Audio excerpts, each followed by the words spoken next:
This is Dabu7, an update to the dispute that was going on the outskirts of Area 51. For some time, there has been this ongoing dispute, and when I say for some time, I mean for decades now. We have this family that has been sparring with the federal government over the land, and the federal government doing like they've done in many different instances through the BLM and different units. They have claimed land as their own. I think in Utah alone, they now have 1.6 million acres to play on, to do whatever they want on.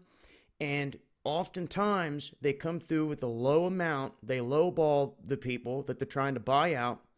And then, if they don't take it, they say that it's condemned and that you cannot live there. And then that's when they try to get a federal judge to sign the paperwork. And if they do, someone that's paid off, that does not care about the people and just listens to what the Fed's got to say, and that's it, that doesn't listen to the people. If a judge like that signs it, then it allows the federal government to come in and basically take this at this point and say, all right, the heck with it. You didn't want to take our $5 million offer. We're going to take everything. But the family has a team of lawyers. They say the mining equipment alone, the buildings, the acreage, and other individuals say that parts of this land they could consider to be priceless. Now, there's also the ore factor. They state that the amount of ore in the ground here to be mined is ridiculous. And $5 million, although it seems like a lot of money to most people, the reality is they should see a whole lot more for this, for the property. It's basically throwing pennies at the situation and then saying, okay, if you don't want to take it, we're going to condemn it and just take it anyway. So that's the situation they're in. They have family here. They have, their parents and everything buried here. This family has had this land since the 1870s. That's how long they've had it. All this land on the outskirts.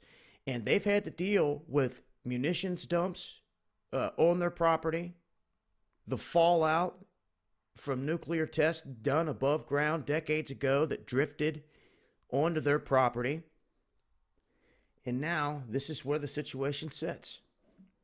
But I wanted to run an update, also share with you guys here the first ever drone launch from Tikaboo Peak of Area 51, which sits right on the other side of that ridge.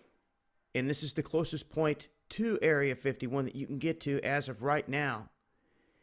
And right over there where I was pointing to, that is the area where many of the buildings could be seen from the air. As I'm starting to land, you can make them out a little bit better. But the range with the drone, I couldn't go any further than this range itself, this mountain range. And it was a first. It was one heck of an experience. And although we did not run across,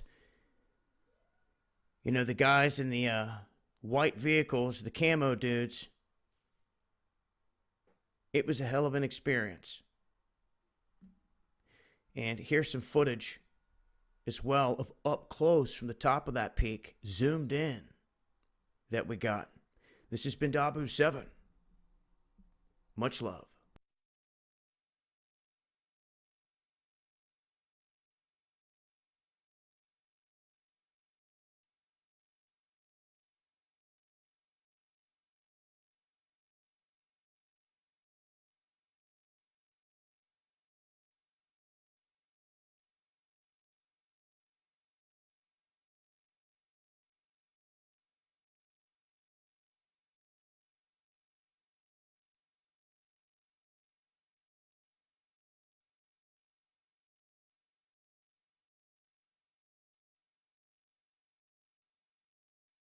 This is going to be one of the final shots from the top of Tikaboo looking down at Area 51. But you can see these two objects down there kind of twinkling. I'm not sure what they are.